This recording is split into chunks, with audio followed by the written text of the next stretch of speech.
ஆடி மாதம் ஸ்பெஷலாக ஏதாவது பிரசாதம் செய்யணும்னு யோசிச்சிங்கன்னா இந்த ரெசிபியை ட்ரை பண்ணி பாருங்கள். கொஞ்சம் டிஃப்ரெண்ட்டாக டேஸ்ட் அட்டகாசமாக இருக்கும். ஸ்டவ் ஆன் பண்ணிவிட்டு ஒரு இடமான பேன் எடுத்து வச்சு ஒரு ஸ்பூன் நெய் சேர்த்துக்கலாம். நெய் உருகுனதும் அரை கப் ஃப்ரெஷ்ஷாக துருவின தேங்காவை சேர்த்து நல்லா வறுத்துக்கலாம். தேங்காய் வறுப்பட்டதும் வேறொரு கிண்ணத்தில் மாற்றிட்டு அதே பேனில் ஒரு ஸ்பூன் நெய் சேர்த்து ஒரு கைப்பிடி நிறைய சாப் பண்ண பாதாம் சேர்த்து வறுத்துக்கலாம். பாதாமும் நல்ல பொன்னிறமாக வறுப்பட்டுருச்சு. அதையும் வேறொரு கிண்ணத்தில் மாற்றிட்டு அரை ஸ்பூன் நெய்யை ஆட் பண்ணி ஒரு கப் ரவையை இதில் சேர்த்து வறுத்துக்கலாம். ரவை நல்லா பொன்னிறமாக வறுப்பட்டதுக்கப்புறமா 1:3 ரேஷியோவில் ஒரு கப் ரவைக்கு 3 கப் தண்ணி சேர்த்துக்கலாம். இது கூட 3 ஸ்பூன் பாசிப்பருப்பை 10 நிமிஷத்துக்கு தண்ணியில் ஊற வச்சுட்டு அந்த தண்ணியை வடித்து பாசிப்பருப்பை சேர்த்துட்டு அரை ஸ்பூன் உப்பு சேர்த்துக்கலாம் சுவைக்கு. இது எல்லாத்தையும் நல்லா மிக்ஸ் பண்ணிவிட்டு லிட் எடுத்து போட்டு க்ளோஸ் பண்ணி ஒரு 5 நிமிஷத்துக்கு அப்படியே விட்டுடலாம். அடுப்பை லோ ஃப்ளேம்லேயே வச்சுக்கோங்க.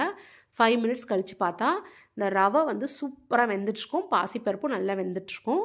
இந்த ஸ்டேஜில் ஒரு கப் சர்க்கரை சேர்த்துக்கலாம். ஃப்ளேவர் மற்றும் கலருக்காக கொஞ்சமாக குங்குமப்பூவை பாலில் சேர்த்து ஊற வச்சு எடுத்து வச்சுருக்கேன். அதையும் இதோட சேர்த்து நல்லா மிக்ஸ் பண்ணி விட்டுறணும்.